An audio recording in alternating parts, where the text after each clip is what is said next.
de Russie pour sa déclaration et donne à présent la parole à son Excellence Wang Yi, ministre des Affaires étrangères de la Chine.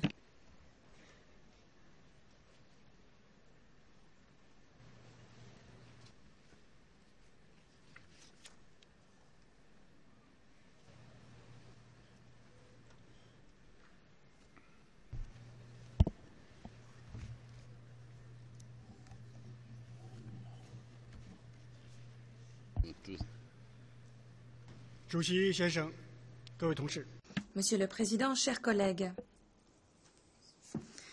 cette année marque le 100e anniversaire du déclenchement de la Première Guerre mondiale.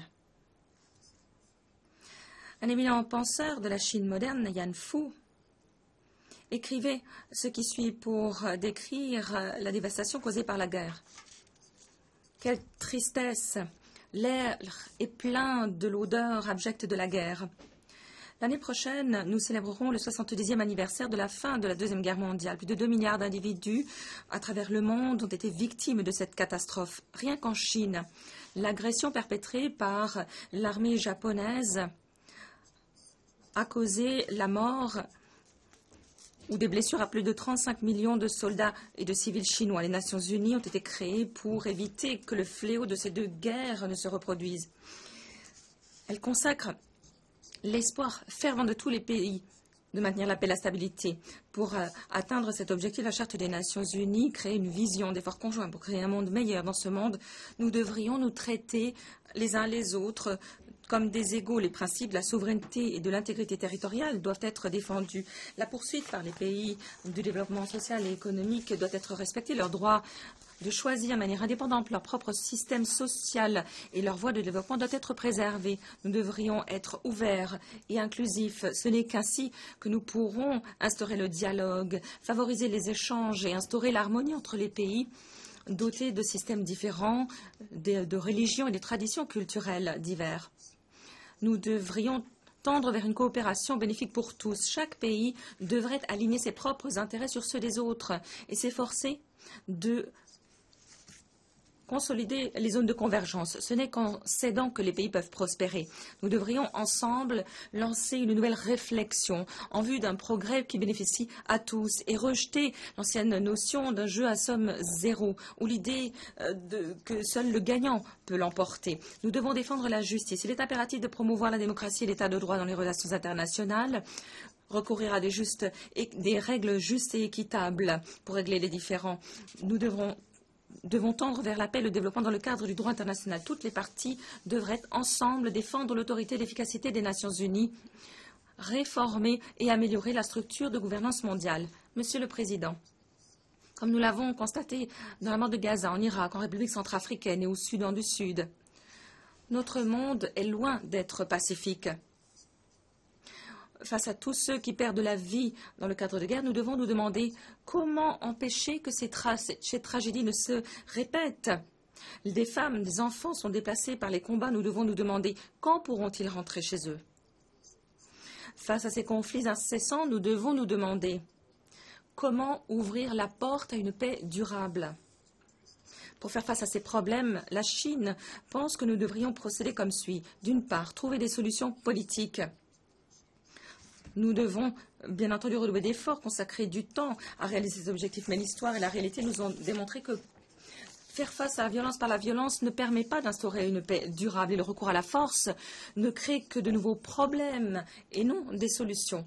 Les mesures coercitives doivent être autorisées par le Conseil de sécurité. Si un pays place son droit national au-dessus du droit international et s'immisce dans les affaires internes d'autres pays librement ou souhaite même opérer des changements de régime, la légitimité de ces actions doivent être remises en question par la communauté internationale. Deuxièmement, nous devons tenir compte des intérêts de toutes les parties. Les parties à un conflit doivent rejeter l'idée d'un jeu à somme zéro, tenir compte des préoccupations des uns et des autres dans les négociations et s'efforcer de trouver un terrain d'entente. Nous devrions tenir compte des intérêts légitimes par le biais des consultations de manière accommodante pour tous. Dans le cadre de la médiation, la communauté internationale doit défendre la justice, adopter une position équilibrée et juste, objective. Les pays ne doivent pas être partiaux. et ne devraient pas utiliser ces occasions de défendre leurs propres intérêts. Troisièmement, nous devons promouvoir la réconciliation nationale. Les conflits armés causés par les tensions ethniques et sectaires doivent être pris en compte. Les processus de réconciliation nationaux et de règlement politique doivent aller de pair. Toutes les parties doivent défendre la Charte des Nations Unies, élaborer une pratique d'inclusion et de tolérance et s'attaquer aux causes de la haine et des représailles pour que les fruits de l'inclusion, de l'amitié se développent après les conflits. Nous devons défendre le multilatéralisme. Nous devons permettre aux Nations Unies de jouer le rôle qui est le sien. Respecter le droit international et les règles qui régissent les relations internationales. Le chapitre 7 des Nations Unies est le seul moyen pour le Conseil de sécurité de maintenir la paix et la sécurité internationale. Nous devons mieux utiliser la prévention, la médiation, la conciliation énoncées au chapitre 6.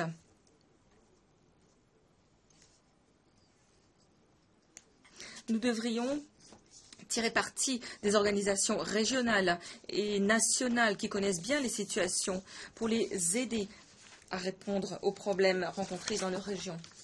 Monsieur le Président, les conflits en Ukraine restent source de préoccupation. Nous nous félicitons et appuyons l'accord de cessez-le-feu de Minsk et exhortons toutes les parties en Ukraine à respecter cet accord, à rechercher une solution politique globale, durable et équilibrée par le biais du dialogue politique et de la négociation. La Chine espère que les différents groupes ethniques en Ukraine parviendront à vivre en harmonie et que l'Ukraine vivra en paix avec d'autres pays.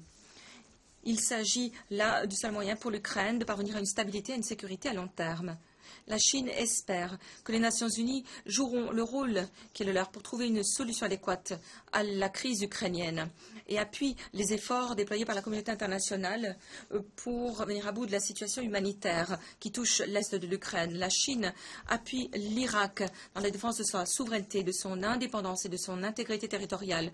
La création du nouveau gouvernement irakien offre des possibilités importantes. Nous espérons que le gouvernement irakien mènera son peuple dans le cadre de ses efforts conjoints pour développer son pays dans un esprit d'inclusion et de réconciliation. La Chine en appelle à davantage d'assistance humanitaire à l'Irak. Nous devons aider le peuple irakien à surmonter les difficultés, à instaurer la paix et la stabilité dans son pays.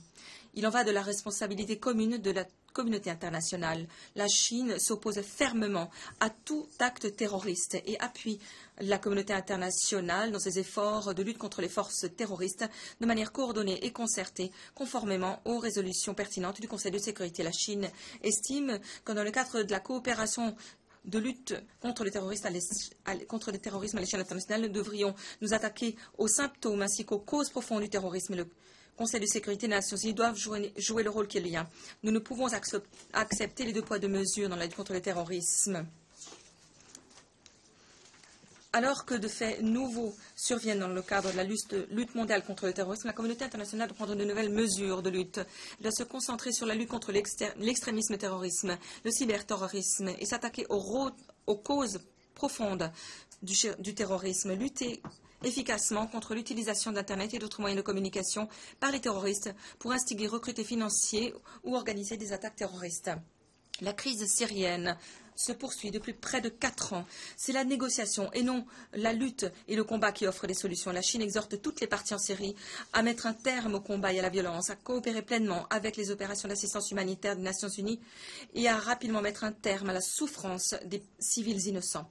Nous exhortons toutes les parties au conflit en Syrie à agir dans l'intérêt supérieur de leur pays, de leur population, à faire montre de la volonté politique nécessaire, à appuyer les efforts de médiation du secrétaire général et de son envoyé spécial, et à trouver une solution intermédiaire qui permettra de s'inspirer des pratiques mises en œuvre dans d'autres pays de la région, en tenant compte des conditions nationales et des intérêts des diverses parties pour donner une chance à la paix. La question palestinienne est une plaie sur la conscience humaine. La Chine en appelle à Israël et à la Palestine à instaurer un cessez-le-feu durable. Nous exhortons Israël à lever le blocus imposé à la bande de Gaza et à arrêter la construction de colonies. Dans le même temps, les préoccupations sécuritaires légitimes d'Israël doivent être respectées. Nous espérons qu'Israël et la Palestine respecteront le choix stratégique de pourparlers de paix et reprendront rapidement ces pourparlers pour leur permettre de progresser. Des aspirations légitimes du peuple palestinien de créer une nation indépendante ne doivent pas être indéfiniment ignorées. Faire avancer la paix au Moyen-Orient exige des efforts concertés et non pas les efforts d'un pays ou d'une poignée uniquement. Le Conseil de sécurité doit jouer le rôle qui lui revient. Nous appuyons le Conseil de sécurité. Il doit prendre des mesures sur la base des demandes formulées par la Palestine et la Ligue arabe. Les négociations sur le dossier nucléaire iranien en sont parvenues à un stade crucial. Toutes les parties doivent faire montre de sincérité, redoubler d'efforts dans un esprit de respect mutuel, d'égalité, de coordination et de coordination mutuelle pour faire face aux questions les plus difficiles et parvenir rapidement à un accord qui bénéficie à toutes les parties, soit complet, juste et équilibré. Les deux parties au conflit au Soudan du Sud devraient immédiatement instaurer un cessez-le-paix, lancer un dialogue politique dans l'intérêt supérieur de la population du Soudan du Sud, et ce, par la médiation de l'IGAD, en travaillant avec tous les groupes ethniques dans le pays, avec toutes les parties, pour trouver une solution équitable et équilibrée pour parvenir à la réconciliation nationale et à l'unité ethnique. Le Soudan du Sud est le plus jeune membre des Nations Unies. Le peuple du Soudan du Sud mérite une vie de paix et de vitalité, et non le conflit et la guerre. La Chine souhaite la bienvenue au nouveau président de l'Afghanistan, M. Ashraf Ghani, et à M. Abdullah, nouveau chef de l'exécutif. Et nous appuyons le processus de transition qui permettra de créer un Afghanistan jouissant de l'unité, de la stabilité, du développement et de l'amitié. Nous appuyons le processus de paix piloté par les Afghans. La communauté internationale doit s'acquitter de son engagement et de ses responsabilités vis-à-vis de l'Afghanistan et de sa population. La Chine organisera la 4e conférence ministérielle du processus d'Istanbul sur l'Afghanistan pour accorder un nouveau soutien à l'Afghanistan, qui se trouve aujourd'hui à la croisée des chemins. En ce qui concerne la péninsule de Corée, la Chine en appelle à toutes les parties, leur demande d'agir de manière objective et impartiale. Nous restons engagés en faveur de l'objectif de dénucléarisation de la péninsule coréenne. Nous défendons la paix et la stabilité dans la péninsule et devons régler les questions par le dialogue et la consultation. Ces pourparlers à 6 parties restent la seule solution possible pour régler le différend. Nous devons urgemment relancer ces pourparlers, et ce, aussi rapidement que possible. Le dossier nucléaire de la Corée doit être traité par le biais d'un dialogue durable, irréversible, qui tienne compte des préoccupations de toutes les parties de manière globale et équilibrée. De nombreuses incertitudes persistent en ce qui concerne la péninsule coréenne aujourd'hui. Les parties concernées devraient faire montre de restrictions, éviter de céder à la provocation, s'efforcer d'alléger les tensions et faire tout leur possible pour défendre la paix et la stabilité. Monsieur le Président, les objectifs de développement du millénaire adoptés par les Nations Unies en l'an 2000 ont grandement contribué à la survie et au développement des êtres humains. Toutefois, le développement mondial reste à achever. La communauté internationale reste confrontée à des défis de taille dans le domaine de la réduction de la faim, de la pauvreté, de la santé des femmes et des enfants, l'éducation, ainsi que dans le domaine de l'environnement, du changement climatique, de la sécurité énergétique et des ressources. L'année prochaine, nous parviendrons à la date fixée pour la réalisation des OMD et le programme de développement pour l'après 2015 entrera en vigueur. La communauté internationale devrait faire fond sur les progrès du passé, faire œuvre de pionnier, adopter des plans plus effectifs, prendre des mesures plus déterminées pour assurer le développement commun de l'humanité. Aux yeux de la Chine, le programme de développement devrait tendre vers 3 objectifs. Premièrement, assurer le bien-être des populations en mettant l'accent sur l'éradication de la pauvreté et la promotion du développement. Deuxièmement, il devrait promouvoir l'inclusivité, défendre l'équité sociale et la justice. Troisièmement, il devrait garantir la mise en œuvre. Le programme axé sur les principes de la diversité, des modèles de développement axés sur les responsabilités communes mais différenciées, devrait renforcer les partenariats mondiaux pour le développement, améliorer les outils et les mécanismes de mise en œuvre. Le changement climatique est un défi pour l'ensemble de l'humanité. M. Zhang Gaoli, vice-premier ministre du Conseil d'État, a dirigé la délégation de la Chine à l'occasion du sommet sur le climat de 2014 en tant qu'envoyé spécial du président chinois.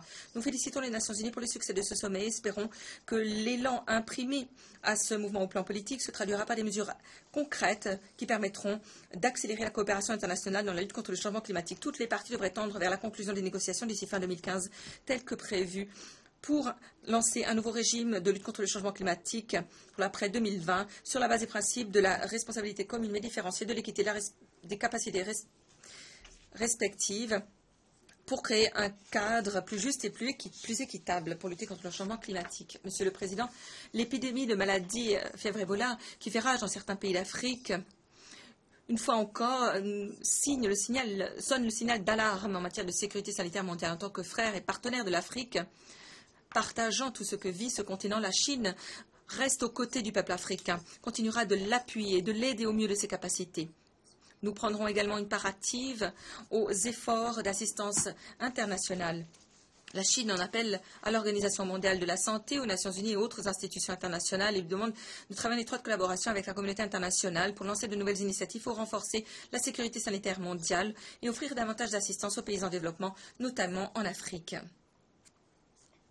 Monsieur le Président, l'année prochaine sera une année historique, sachant qu'elle marquera le 70e anniversaire de la victoire du monde en cadre de la lutte contre le fascisme, la création des Nations unies, la victoire du peuple chinois en cadre de la guerre contre l'agression japonaise. Nous devons ne pas oublier le passé pour mieux avancer vers l'avenir. La Chine se félicite de l'inclusion du 70e anniversaire de la fin de la Seconde Guerre mondiale à l'ordre du jour de la session actuelle de l'Assemblée générale des Nations unies. Si l'on songe à ce qui s'est passé il y a 70 ans, les faits historiques sont clairs. Un verdict définitif a été prononcé. Nous savons ce qui a été juste et ce qui ne l'a pas été. Ne faussons pas l'histoire, ne biaisons pas la vérité. Aujourd'hui, 70 ans plus tard, défendons ensemble la justice humaine pour que ceux qui essaient de nier l'agression et de fausser l'histoire ne puissent pas se cacher. Défendons ensemble la Charte des Nations Unies et la fin de la Seconde Guerre mondiale pour que nous puissions instaurer d'une génération à l'autre un monde exempt de guerre et caractérisé par une paix durable. Merci.